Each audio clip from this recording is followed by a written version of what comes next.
Okay, for single angle bearings, we start at 0, which is north, and then we move around to 90 degrees and around to 180 degrees and 270 degrees.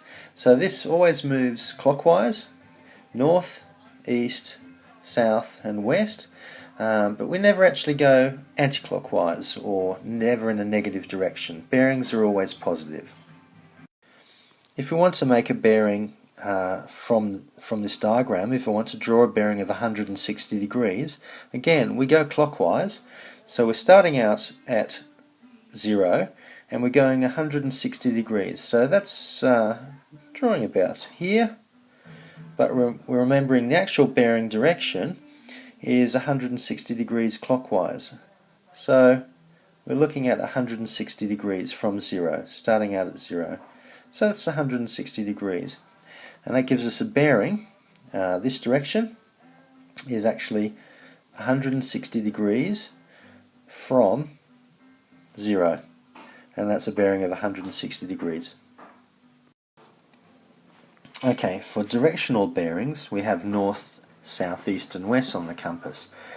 And we of course know that we've got north, east, south and west.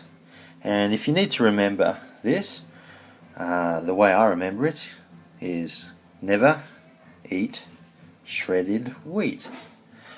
And that helps me remember which part of the compass goes where. If you want to draw a bearing of north 20 degrees east, what we do is we start off at north and turn 20 degrees towards east.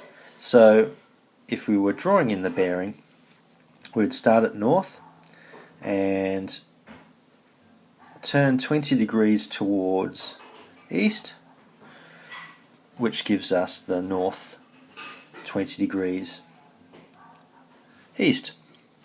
So if we were looking at a bearing of north 20 degrees west, of course we'd again start at north, but this time we turn towards west. So we'd have our north 20 degrees turning towards west. And finally, if we have a directional bearing of south 60 degrees west, we start this time at south and turn 60 degrees towards west.